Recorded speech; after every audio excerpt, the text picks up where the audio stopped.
We have also a more sure word of prophecy, whereunto you do well that you take heed, as unto a light that shineth in a dark place, until the day dawn and the day star arise in your hearts. Knowing this first, that no prophecy of the Scripture is of any private interpretation. For the prophecy came not in old time by the will of man, but holy men of God spake as they were moved by the Holy Ghost. Welcome sa ato ang Bible study, ug ang topic nga pagaisgutan nato karon ang investigative judgment of the living in the parable of the harvest.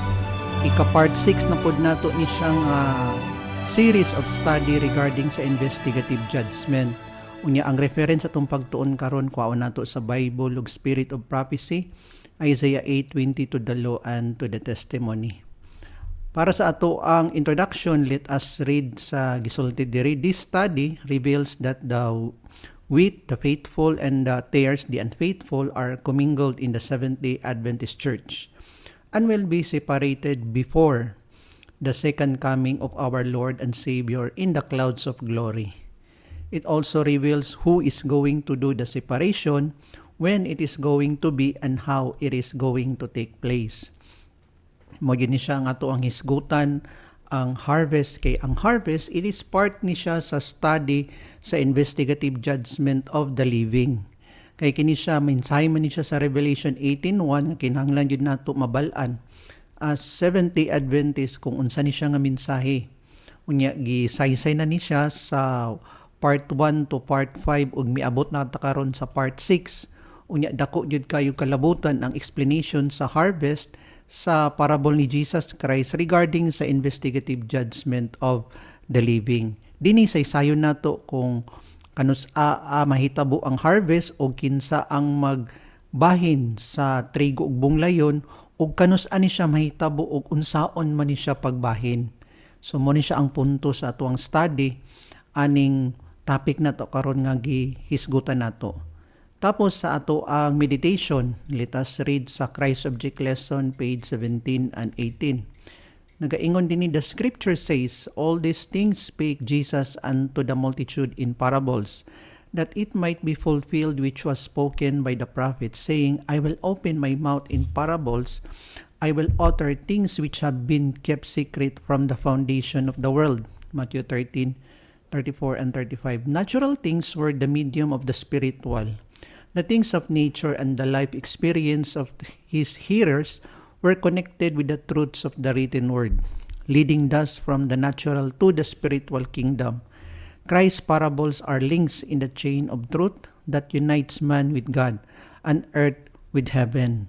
So muna siya ang kaimportante sa parable ni Jesus Christ, kay ang mga makitaan sa common nga labor or common nga nangahitabo sa ilahang panahon, kay ginatagaan na ni siya ni Jesus Christ og object lesson pinaagi sa gitawag nga parables para masabtan ni siya sa mga illiterate, kay ang mensahe sa Ginoo dili ra man pod ni siya sa mga maalamon, di ba? Pati pod ang mga illiterate o mga lowly nga mga katawhan nga makasabot sila pinaagi sa parable. O kini hisgutan nato ni siya ang parable sa harvest in connection sa investigative judgment for the living. So daghan gisaysay sa Bible nga mga parables dinha, pero ang atong hisgutan karon kay kining parable sa maong harvest. So magampo ta. Ginoong Dios nga nasa kaytasan sa mga langit, nagakalipay kami sa higayon nga magtuon na pud kami sa part 6 nga study sa series aning investigative judgment for the living. Gihangyo namo nga kining topic masabtan sa mga kaigsuonan sa daghan nga kaalam nga ipadayag nimo nga makahibalo mi sa plano sa imong kaluwasan. Salamat sa pagtubag niini uban sa kapasayloan sa mong mga sala, amo ni siyang gitugyan sa ngalan ni Ginoong Hesus. Amen. Okay, let us read sa Matthew chapter 13 verses 24 to 30 nga nagisgot ni siya sa parable of the harvest. Another parable put he forth unto them, saying, the kingdom of heaven is likened unto a man which sowed good seed in his field, but while men slept, his enemy came and sowed tares among the wheat, and went his way. But when the blade was sprung up and brought forth fruit, then appeared the tares also. So the servants of the householder came and said unto him, Sir, Did not thou sow good seed in thy field? From when then hath it tares? He said unto them, An enemy hath done this. The servants said unto him, Wilt thou then that we go and gather them up? But he said, No. Lest while you gather up the tares, you root up also the wheat with them. Let them both grow together until the harvest. And in the time of the harvest, I will say to the reapers, Gather ye together first the tares, and bind them in bundles to burn them, but gather the wheat into my barn. Kabalo naman ta ani a Seventh Adventist, pero maminti na ita ka-enkwentro aning parable of the harvest sa Revelation Seminar, sa Sabbath School lesson nato, sa pulpit nga gina-sermon ni siya sa mga leaders nato ug sa uban pa nga mga insidente nga gina-mention nato ang parable of the harvest. Nya kini siya ang storya ani kay ang naitagya sa kaumahan unya before siya naglakaw nagpugas siya og mga maayong binhi, and then milakaw siya gibilin na iyahang mga tigbalantay. Karon kay nakatulog man iyang tigbalantay og nagpugas po dayon ang ilahang kontra, ilang kaaway sa maong bunglayon or liso nga bunglayon. Moto nga wala kabantay ang tigbalantay, pagdagan sa panahon nagtubo ang trigo ug ang bunglayon. And then pag tubo na, nangutana dayon ang tigbalantay nga, amo, di ba ang imuhang gipugas maayo raman nga binhi, pero nganong naaman ni bunglayon? Pwede ba nga amo ning ibton ang mga bunglayon? Pero ingon ang amo nga, ayaw, pasagdi lang na sila nga magtubo. Kay sa panahon nga ako na silang harbison, then magsulti lang ko sa inyo ha. So mo ni siya ang nasabtan nato sa parable of the harvest. Unya ang atong nasabtan nga kini siya naadyoy separation between the good and the bad dina sa sulod sa iglesia. Kabalo ta? Sometimes gali kining harvest kay gina-apply nato ni siya sa outside sa Seventh Adventist. But actually ang application aning harvest or the parable applicable din siya sa ato ang mga Seventh Adventist. O kini siya ang interpretation ani gisaysay ra gyapon siya ni Jesus Christ sa maong parable. Nya ang mga characters aning parable of the harvest kay naaitig pugas or kining man or the sower. Ingon sa verse 37 sa Matthew 13, mao ni siya si Kristo ang nagpugas sa maayo nga binhi. And then ang good seed ani maayo nga binhi kay mao ni siya ang mga righteous, ang mga matarong nga naa dinha sa sulod sa iglesia nga mga katawhan sa Ginoo. Mabasa na siya sa verse 38. Tapos ang tares, ang bunglayon nga ang nagpugas ani katupong enemy sa sower. Nya nakatulog ang tigbalantay mao ni nga gipugasan sa maong bunglayon. Mao ni sila ang mga unrighteous sa verse 38. Tapos ang mga servants nga nakatulog, these are the church leaders. Mabasa ni siya sa verse 25 and 29. Nya mabasa po ni siya sa Christ Object Lesson 71. Tapos ang enemy nga nagpugas sa maong dautan nga liso nga binhi, kay mao ni siya ang yawa or ang si Satan sa verse 39. Ang reapers dayon nga sugoon sa sower, kay mao ni siya ang mga angels sa verse 39. So mo gini kabalo na taani well verse taani nga mga 70 Adventist, pero nagyud tay punto nga kwaon ani ang separation unsaon sila pagbahin kanusa og unsay pamaagi sa pag-separate sa ilaha. Mo ni siya ang pangutanan nato, does not the separation of the wheat and the tares take place at the second coming of Christ? Is not the harvest the end of the world, and the day our Lord shall come and at last take the saints up to heaven? Yes, ang ato yung understanding as Seventh-day Adventist, ang standing po sa ato ang iglesia, in general yun ni siya, nga ang harvest mahitabo ni siya at the second coming of Jesus Christ. Mo gina tungod ni siya sa end of the world, kining saysay din ni sa parable nga ang harvest is at the end of the world. Pero saysayon nato ni siya pinaagi sa Bible o sa Spirit of Prophecy in connection pud sa mensahe nato sa investigative judgment of the living. Ang pangutan na when is the harvest? Kanus man gyud ni siya ang harvest? So mabasa ni siya sa Matthew 13:39, the harvest is in the end of the world, sa second coming ni Jesus Christ. Utro na ko nga ang harvest nga gisaysay dinhi sa parable, ang interpretation sa harvest ani nga sa second coming ni Jesus Christ kay mao ni siyang interpretation sa atuang iglesia nga mao ang Seventh-day Adventist. Pero tan-aw na to ang gisaysay dinhi sa Bible o sa Spirit of Prophecy. Kay mudagan man ta sa Isaiah 8:20 nga to the law and to the testimony. Balik ito sa Bible and the Spirit of Prophecy. Since kita nga mga 70 Adventist na amantay Spirit of Prophecy, so mukonsulta yita sa manalagna nato. And also to the Bible, mga mao siya ang greater light. Okay, ingon din ni Prophet Jeremiah, nagtestify ni siya sa chapter 8 verse 20 regarding sa harvest. Ingon si Jeremiah nga, the harvest is past, the summer is ended, and we are not saved. Atong hinumduman nga ang interpretation sa harvest nga mahitabo ang harvest is at the end of the world. Nagpasabot nga sa second coming ni Jesus Christ. Unya kini siya nga interpretation kay interpretation ni siya sa atuang iglesia nga sa second coming ang maong harvest. Okay? Pero kini si Jeremiah kay nag-ingon siya nga ang harvest milabay na and the summer is ended and we are not saved. Okay, unsay pasabot ani? Ingon dinhi number 1, here the wicked cry out that the harvest is past and as the result they are lost. Nagsinggit ang mga wicked diri nga milabay na ang harvest, nahuman na ang first fruits nga harvest, nahuman na ang second fruits nga harvest, milabay na, then wala na ta naluwas. Of course, wala gid sila naluwas kay misinggit ang mga wicked ani nga we are not saved. Unsa pa gyud ingon number 2, this reveals that the harvest was or is a time when you can be saved. Thus the harvest could not be at the second coming.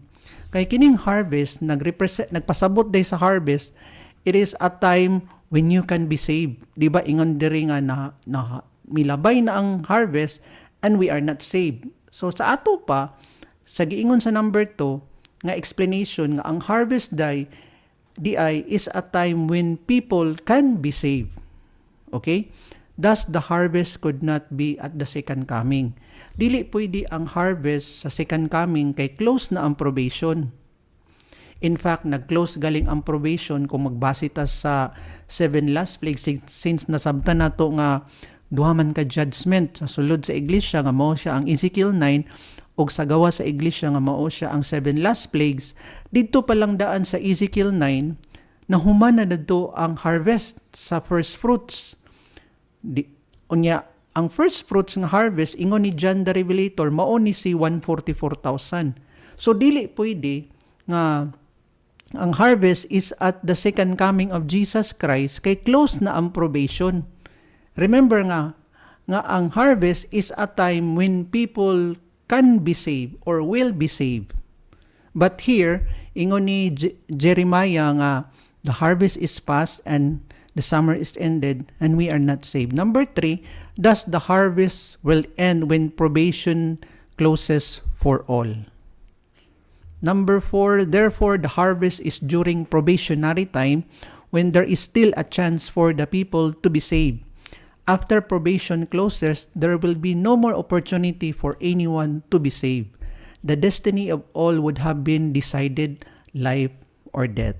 So dili pwede nga ang interpretation sa atuang iglesia nga ang harvest dadto nato ibutang sa second coming ni Jesus Christ kay close na ang probation din na sa second coming ni Jesus Christ. Wala na'y pwede harbison kung close na ang probation. Nasabtan nato nga sa second coming ni Jesus Christ, moabot siya unya ang iyang reward ihatag na lang niya sa iyang mga niluwas, sa iyang mga katawhan. So di gid pwede nga ang harvest ibutang nato sa second coming, at the second coming. Prior pa or before pa sa second coming, ang harvest mahitabo.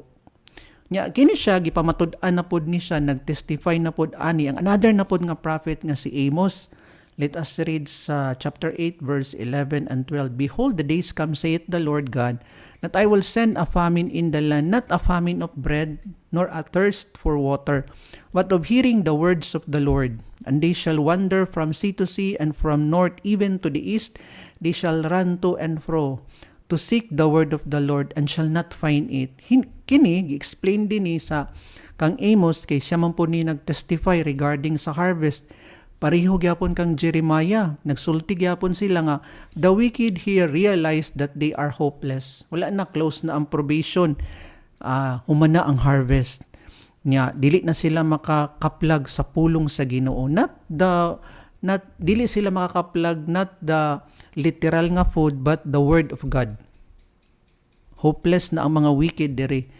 Number 2, there was a famine not of food but the word of God. So the same ra gyapon sa gisulti ni Jeremiah. But then kini siya kang Amos kay a famine not of food but of the word of God. Number 3, it shows that there was an abundance of the truth before the close of probation. Yes, daghan jud kayo mensahe ang ipadayag sa Ginoo sa Seventh-day Adventist before sa close of probation. Mao ni siya ang last nga message, ang message sa Revelation 18:1.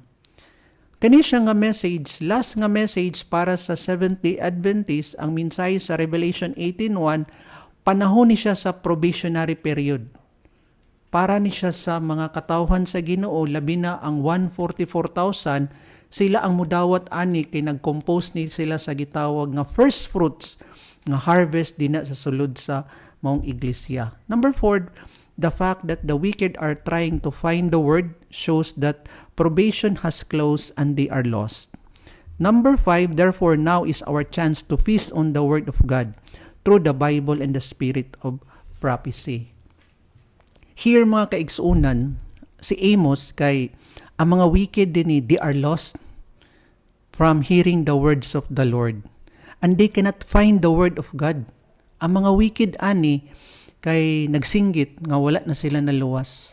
Sa katukang Jeremiah, ang harvest milabay, mao to nga the summer ended and wala sila naluwas. Dinipod kay dili sila kakaplag sa pulong sa Ginoo, busa wala sila'y kaluwasan pod.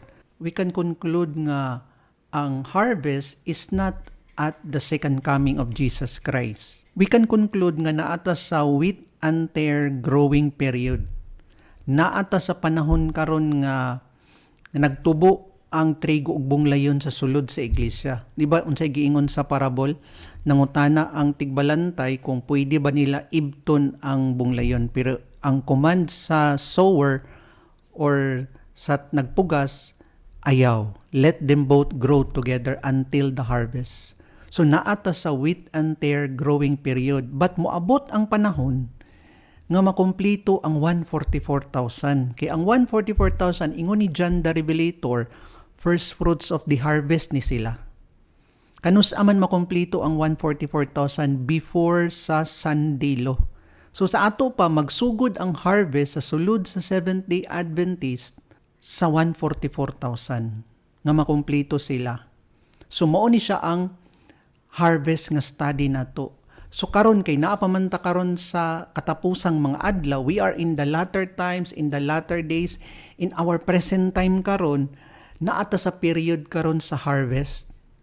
But time will come nga makumpleto ang 144,000, then mugawas dayon siya ang magsugod na dayon ang harvest dayon sa 144,000. Kay sila man to ang first fruits.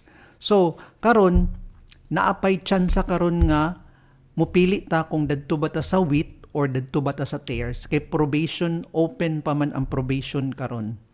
Naapay period pa ta karon to hear the words of the Lord. Remember, ingon ni Amos, pag mag-close na ang probation, humana ang harvest. Wala na sila'y tsansa from hearing the word of the Lord. Karon kay tsansa pa man ni karon to hear the words of the Lord, probationary period pa ni, naata sa harvest time karon. The wheat and tare growing period ta karon. So, pag mag-close na ang probation, pag makumpleto na ang 144,000 dinha sa sulod sa Seventh-day Adventist, then ayat din i-proclaim dayon.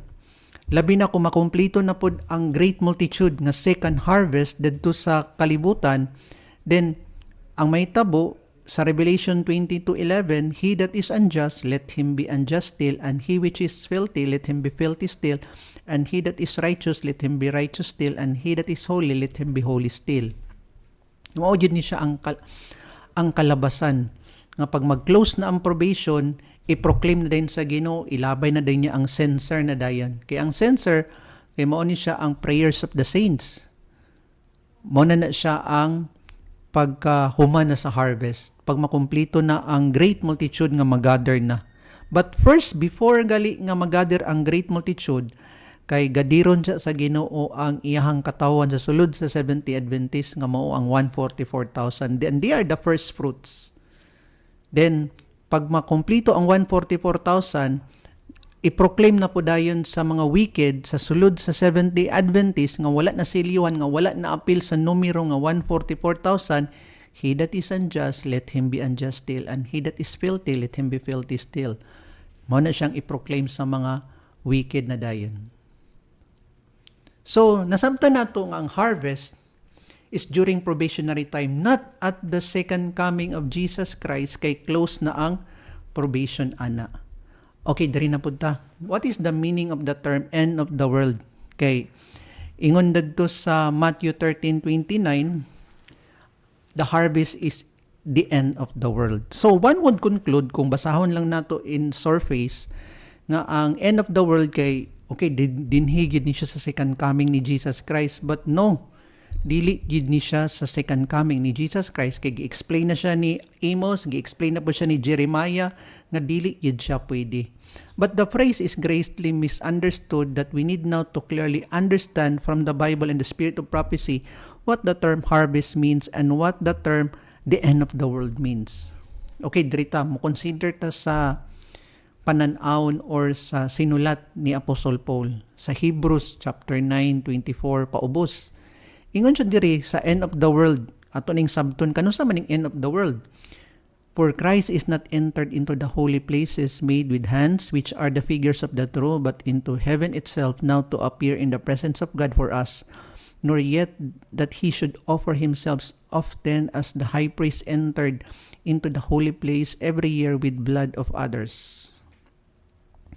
For then must he often have suffered since the foundation of the world, but now, once in the end of the world, hath he appeared to put away sin by the sacrifice of himself. Kini siya, ang nasabtan nato kay ang Book of Hebrews, kay more on sa sanctuary man siya sa katawhan sa Ginoo, mga the Hebrew economy. Nagisgot ni siya si Apostle Paul. Unya, ang iyang gisgutan diri kay ang si Jesus Christ being a high priest nga mosulod siya sa holy place or most holy place at the end of the world. So kung atong ipasabot nga ang end of the world sa passage nga gisulat ni Apostle Paul nga end of the world kay at the second coming of Jesus Christ, then i-apply na to ang pagsulod ni Jesus Christ to the most holy place at the second coming of Jesus Christ. Kay kini siya nga passage sa Hebrews, kining chapter 9, 24 to 26, nagisgot man ni si Apostle Paul nga si Jesus Christ in the heavenly sanctuary, misulod siya sa from holy place to the most holy place in the end of the world. Unya nasabtan nato ang end of the world nga misulod si Jesus Christ to the most holy place niadtong October 22, 1844. End of the world na to siya. So lahi di ang pagpasabot ni Apostle Paul sa end of the world. Dili di ay sa second coming. Sa ato pa magpaabot pa di ay ta sa second coming nga mosulod si Jesus Christ to the most holy place. So dili mao ang application, di ba? Another passage kaning end of the world sa Corinthians. Kang Apostle Paul gyapon nga writings. 1 Corinthians 10:11. Now all these things happen unto them for examples, and they are written for our admonition, upon whom the ends of the world are come. Nagisgot ni siya sa typology nga study.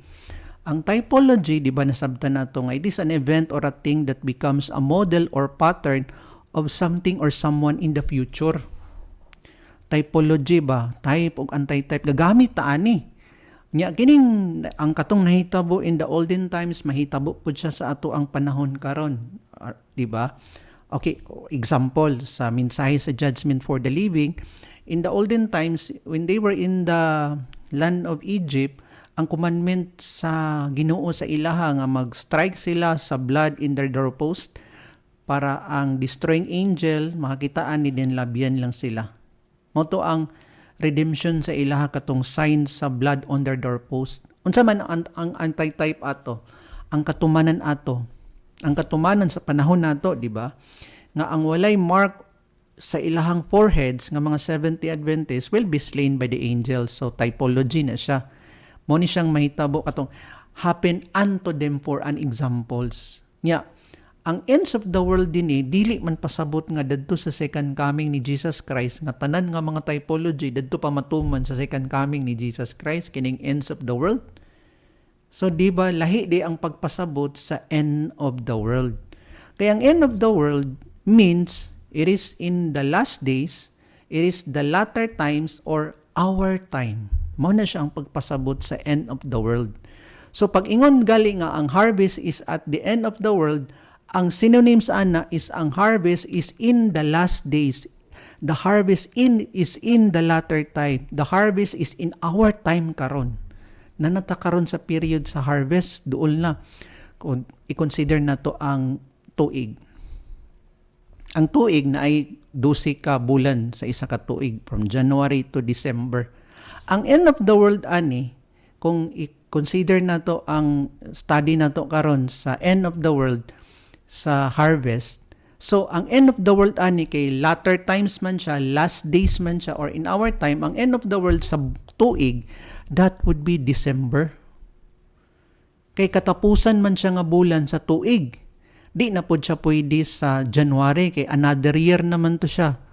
Diba? Diri rito mo sulod sa isa ka tuig. So, ang katapusan nga bulan sa tuig, that would be December. So, ang end of the world sa kalendaryo or sa tuig, that would be December. Katapusan nga bulan sa tuig. I hope nakasabta na to ang illustration ani. So, ang harvest, magsugod siya, okay, kung ibutang nato sa isa ka tuig, so ang harvest, dadto na siya sa December. So, naadyo period of time nga mag-harvest siya, kay ang harvest, dili man na siya mahitabo sa isa lang kaadlaw. Diba? Kung ibutang nato siya sa second coming ni Jesus Christ, isa ra ba di kaadlaw ang harvest? Remember, atong hinumduman nga na ay first fruits harvest o na ay second fruits nga harvest. Kung sa natural nga or sa physical nga sa agriculture, ang first o ang second harvest, kay it takes time, period of time para makuha tanan ang mga harvest, then aya dayon mag-close dayon ang iyang pag-harvest. Diba? So, dili pwede sa second coming, kaya wala naman, close naman probation. Diritso di ay, harvest di ay, dili gid na siya maukong sa natural nga proseso. So, kung ibutang ta sa tuig, kung sa December, so naa pa siya 30 days para mag-harvest sa iyang crop. So, what is the field?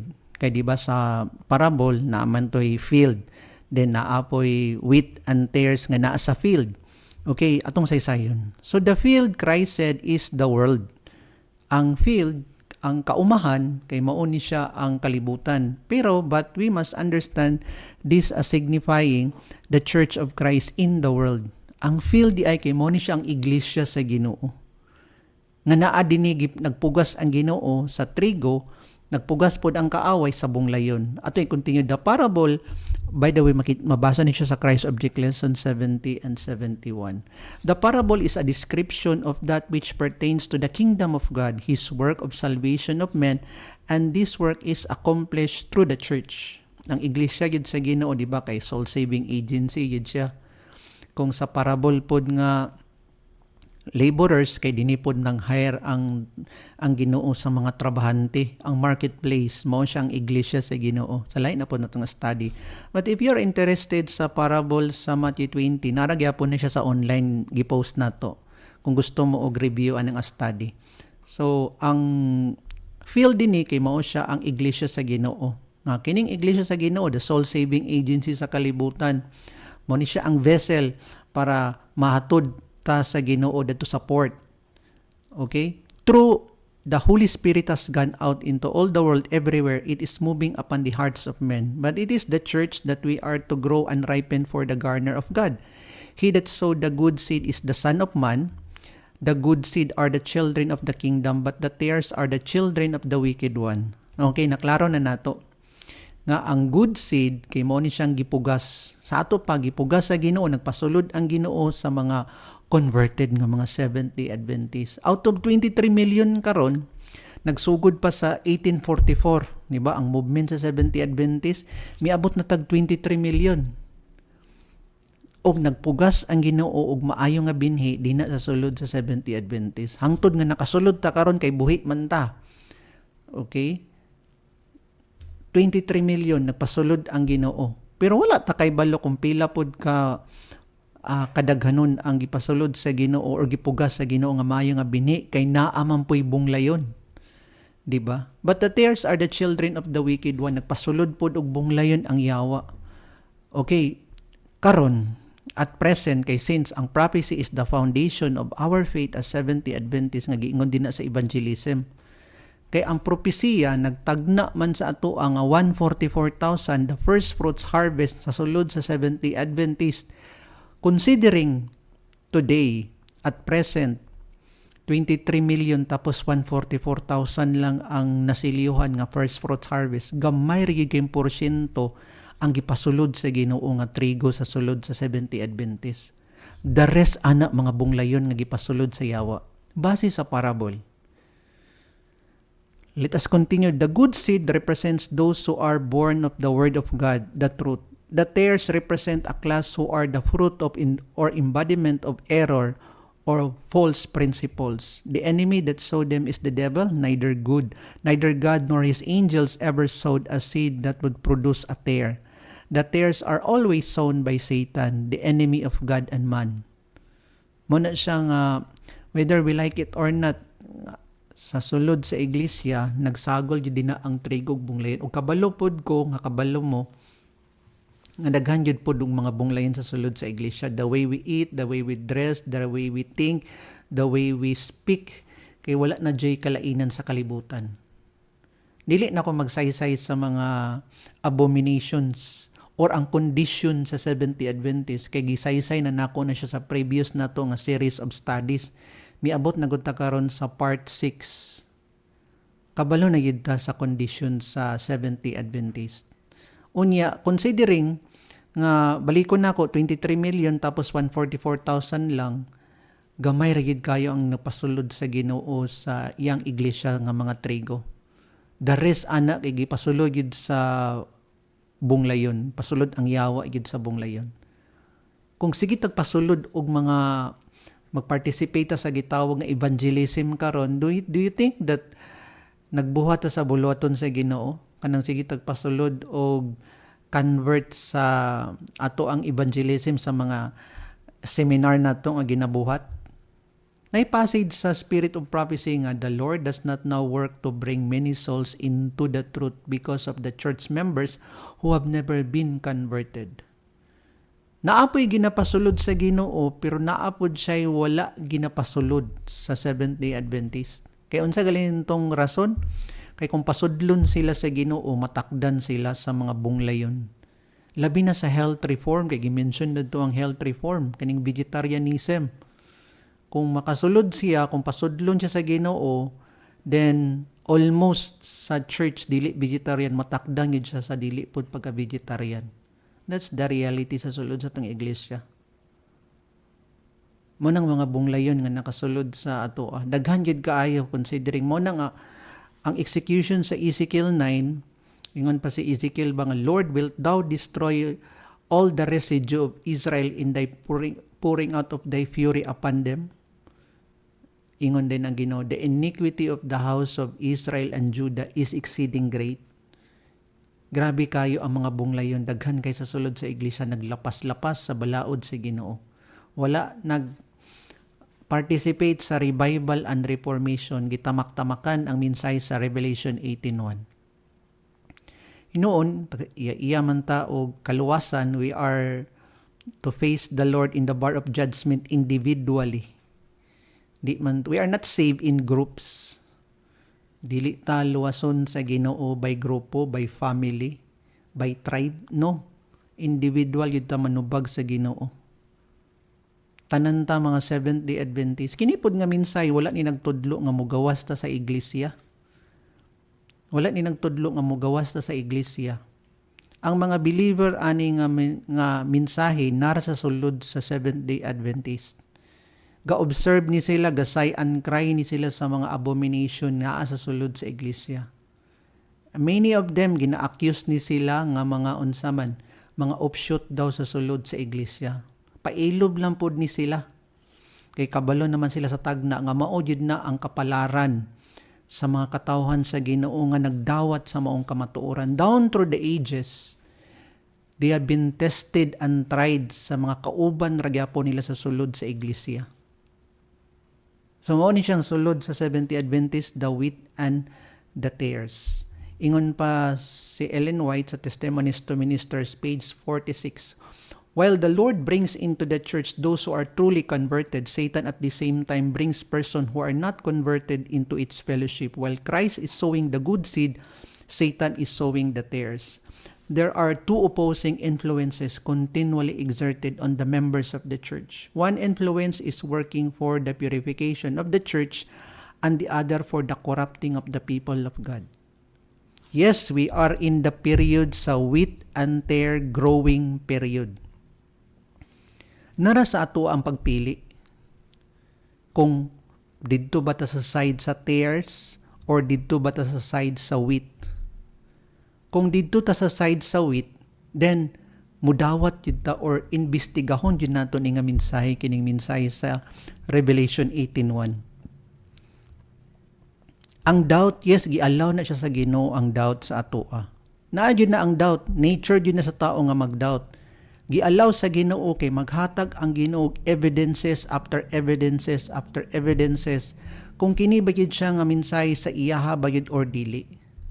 And it is up to us to decide with the help also sa Ginoo. Kay ato aman ang relasyon sa Ginoo. Kining pag-investigate, kining pag-search na to sa kamatuoran, that's our relationship sa Ginoo. Nya kita ra pud mag-decide ana.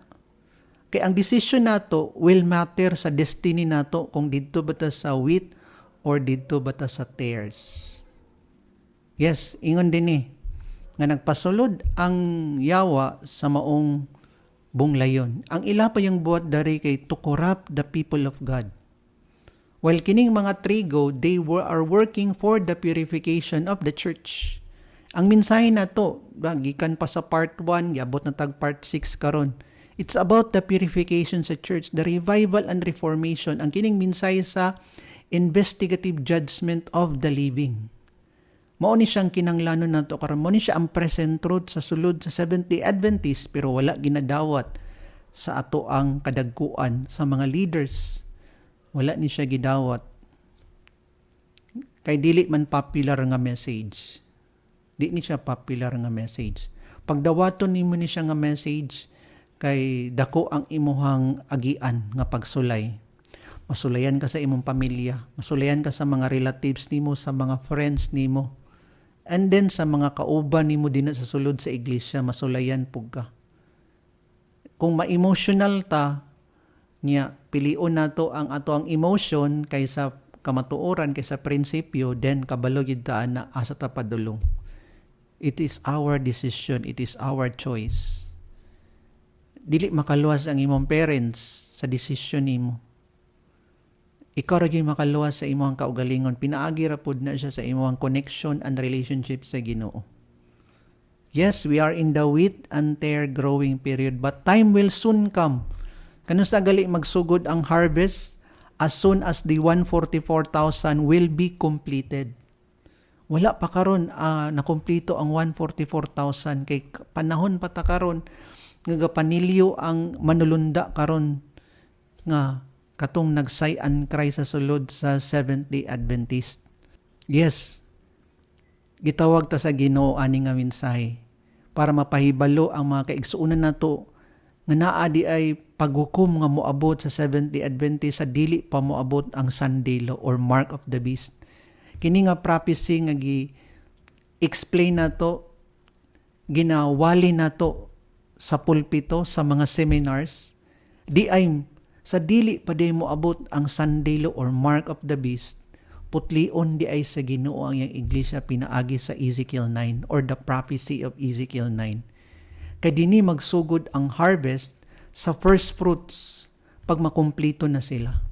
When does the harvest begin? So ingon din nga let both grow together until the harvest, and in the time of the harvest I will say to the reapers, gather ye together first the tares and bind them in bundles and burn them, and gather the wheat into my barn.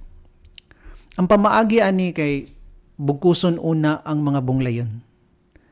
Gather first the tares and bind them in bundles and burn them, but gather the wheat into my barn. So ang mga wheat ani kay nabilin, pero ang mga bunglayon kay gikuha sila o gisunog. Lahi ni siya sa second coming ni Jesus Christ. Nakita na to. Ang kalainan sa second coming ni Jesus Christ o kinidiri. Kay ang diri sa Matthew 13:30, remember sa second coming ni Jesus Christ, ang mabilin, mga bunglayon. Tapos ang kwaon sa Ginoo, mga trigo.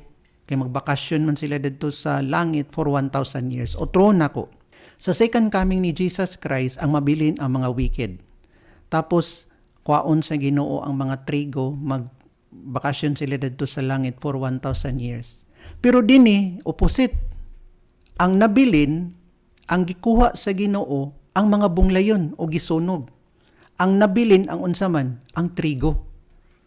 Na-reverse. Nasabta na to.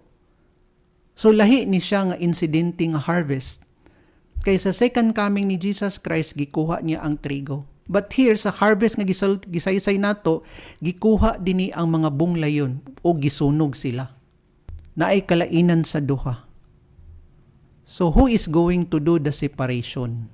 Of course, ang mag-separate ani kay ang manulunda gid sa Ginoo sa TM47. The time of the harvest will fully determine the character of the two classes specified under the figure of the tares and the wheat. The work of separation is given to the angels of God and not committed into the hands of any man. Ang mag-separate sa trigo ug bunglayon sa sulod sa iglesia, mao gyapon ang manulunda, the angels of God. Sa study po nato sa Ezekiel 9 sa sulod sa iglesia, di ba kay judgment for the living man ni siya.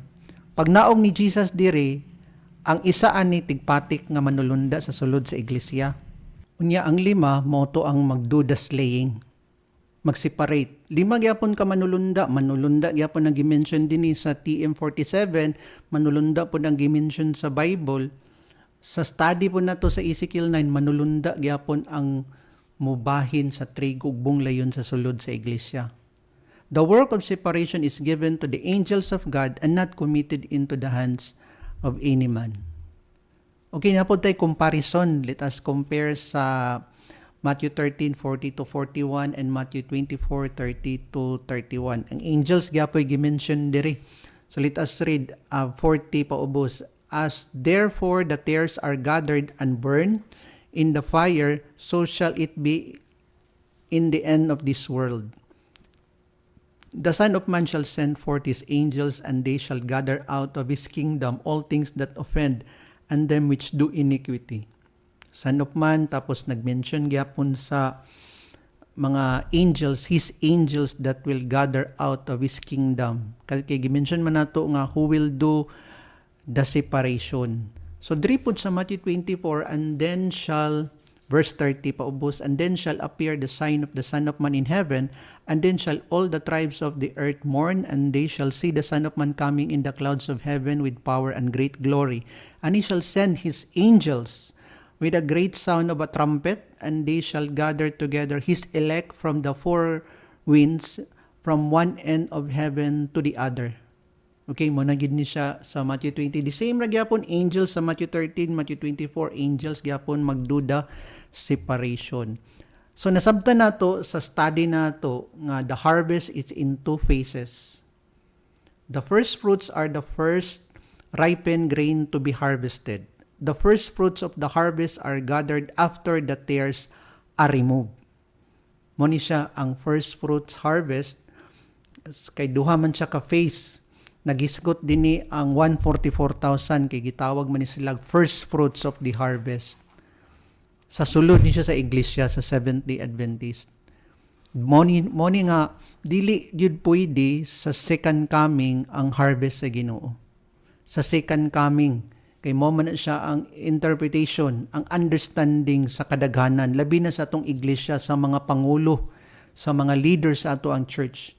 But then kung tan-aw nato sa lens sa Bible and sa spirit of prophecy, ang harvest di ay kay way before pa sa second coming ni Jesus Christ, harbiso na day sa Ginoo ang first fruits ug ang second fruits. Magsugod ang harvest sa Ginoo dinha sa sulod sa iglesia nga mao ang 144,000. Way before pa sa second coming. Unya ang mahitabo kay makumpleto una ang 144,000 kay sila to ang first fruits harvest.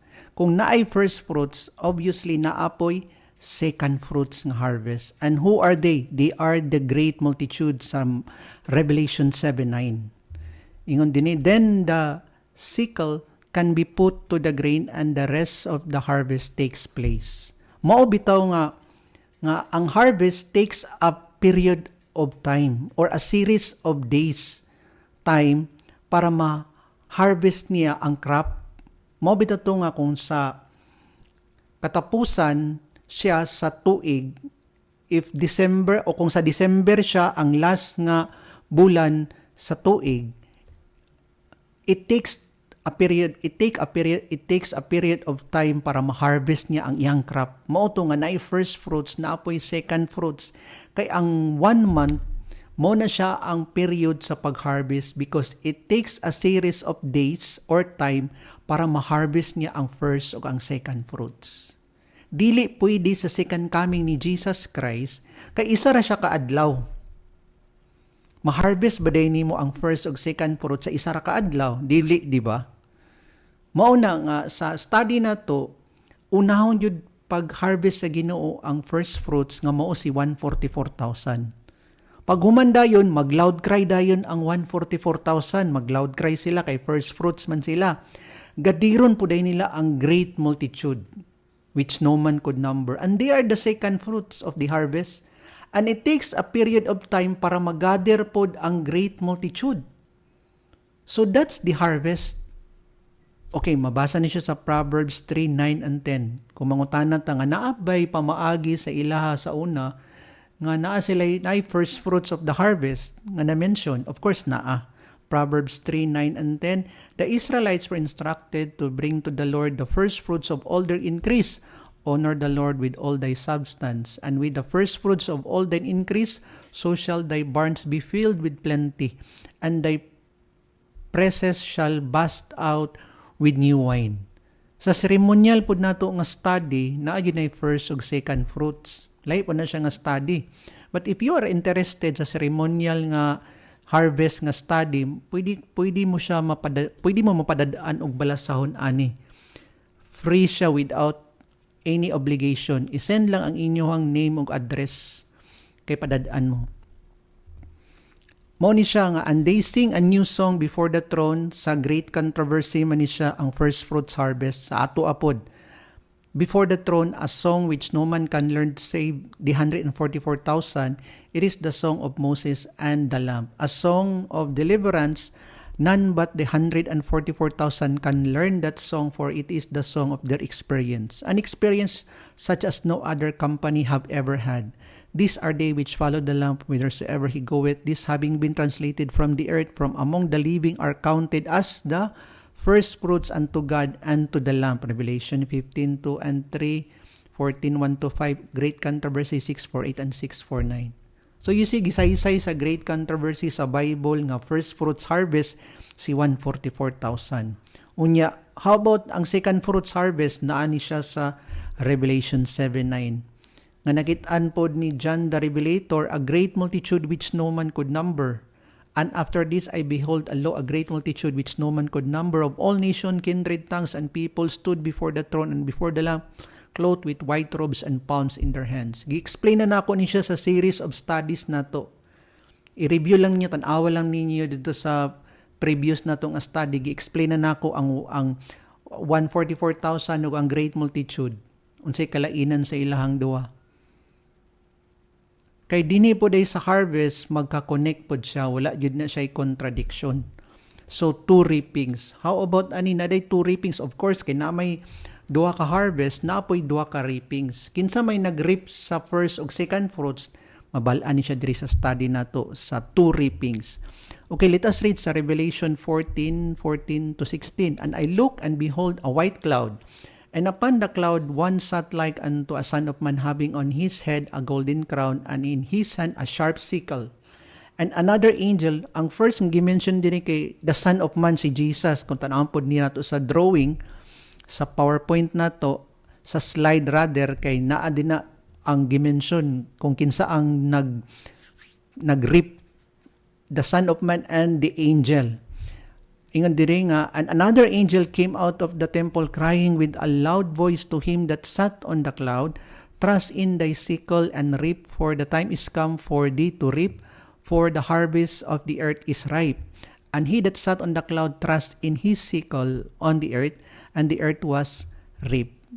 Muna siya nga duha pod ka reapings, duha pod ka harvest, 2 phases sa harvest, first fruits and second fruits, kay duha pod ay ang nag-reap ani. Si Jesus ug ang manulunda. Mabasa na siya sa Revelation 14:14 to 16. So, duha yun. Wala gid ta. Sa ato pa, nasabtan nato sa study ba kay ato ang understanding sa wala pa ni siya nga mensahe, ang mensahe sa Revelation 18:1, abi nato isa lang ka harvest, abi nato isa lang ka reaping, isa lang ka gathering, isa lang pod ka sealing, isa lang pod ka report, isa lang pod ang probation, isa lang pod ang judgment. No.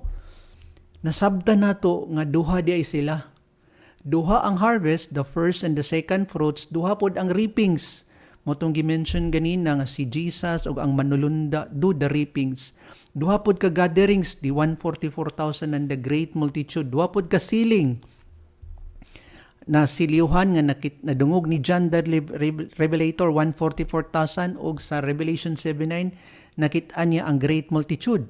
Duha pod ka report, gisaysay pod nato na ang report una dinhi sa yuta, ug ang report pod nga ikaduha nga didto sa langit. Duha pod ka probation, ug duha pod ang judgment. Ang permero sa Ezekiel 9, ang ikaduha sa 7 last plagues. Kini siya nga kamatuoran, mga kaigsuonan, naghatag gini sa atong katin-awan nga ang kalibog nato sa pagbasa sa Bible ug Spirit of Prophecy natin-awan ta karon sa mensahe nato sa investigative judgment for the living.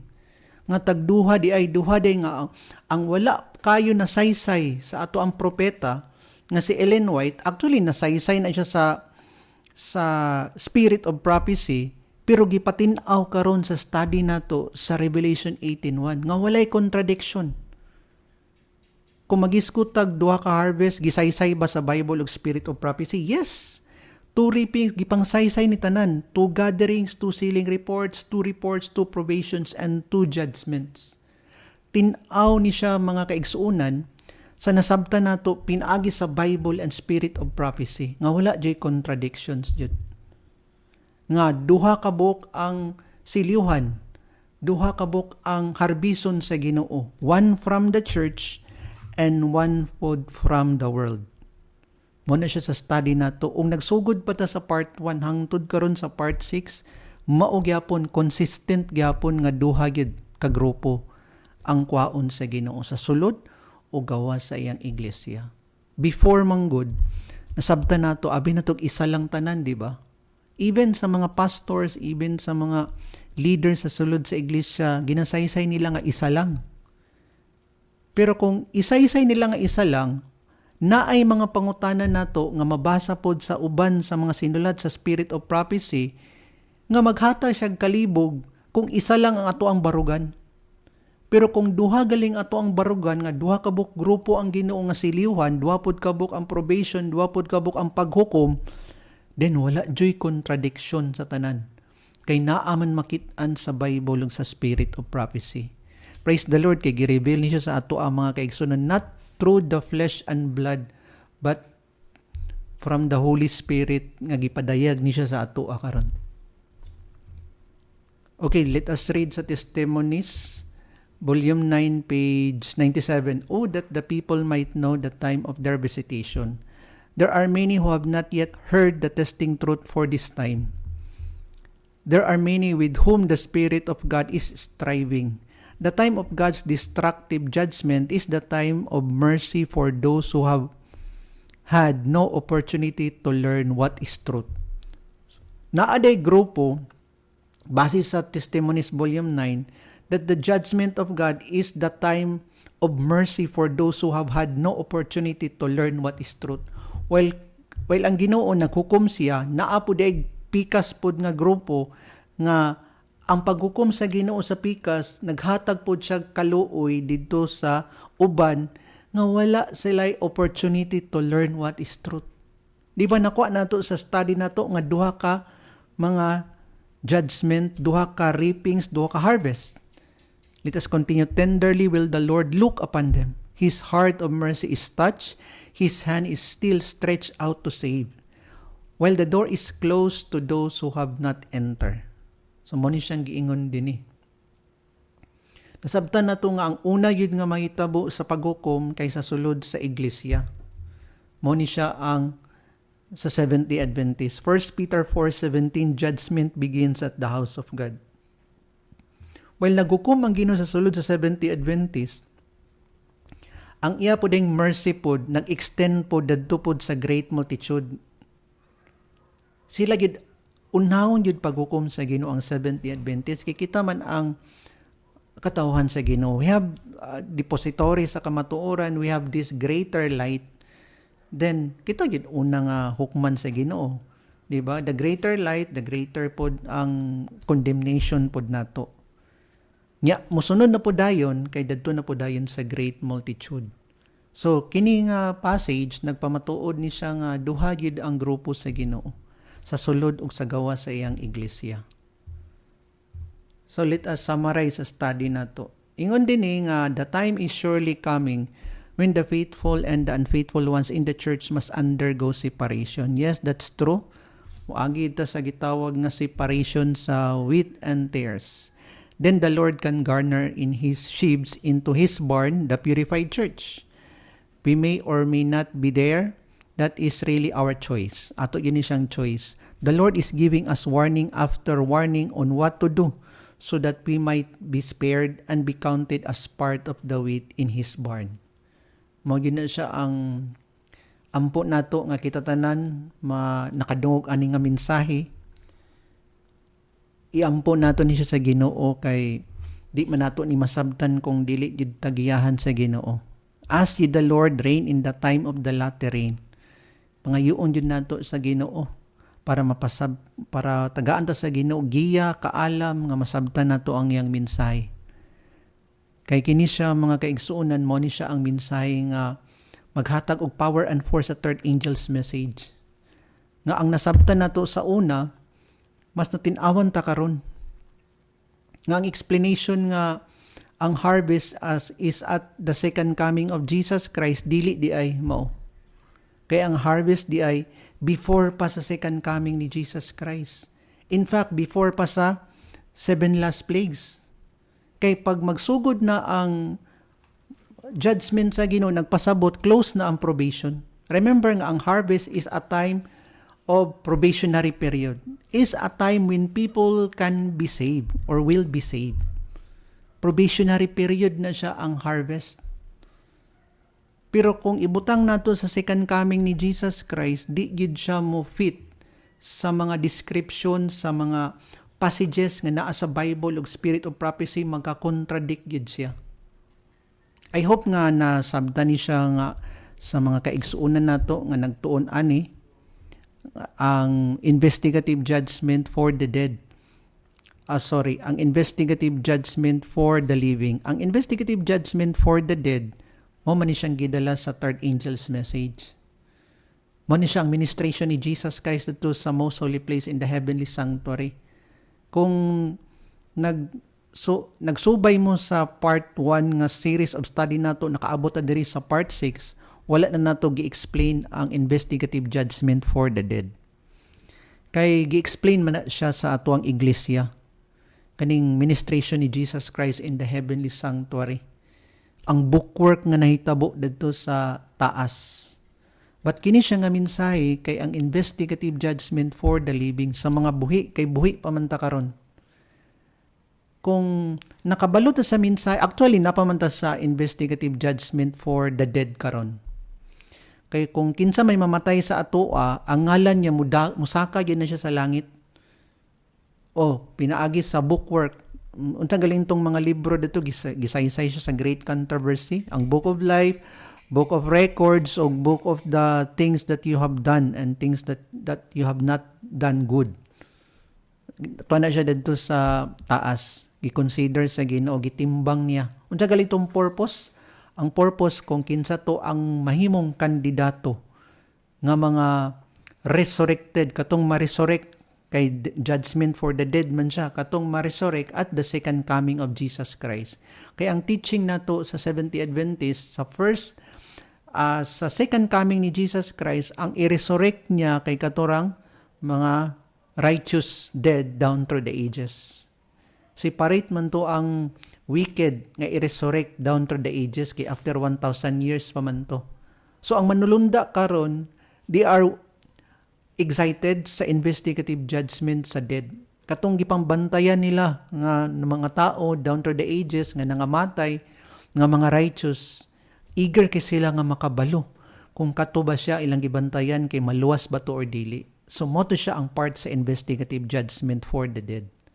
Kung kinsa to ang kandidato nga ma-resurrect at the second coming of Jesus Christ. Pero kining investigative judgment for the living, 144,000 yun ni siya. Kung kinsa to ang nasiliuhan o wala pod nasiliuhan. Ang wala nasiliuhan nga mga Seventh-day Adventists kay gipampatay gid sila sa manulunda.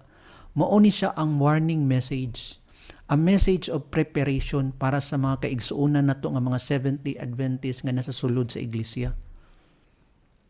Ingon pa sa inspiration, sa panahon nga i-reveal sa Ginoo ang mensahe sa purification,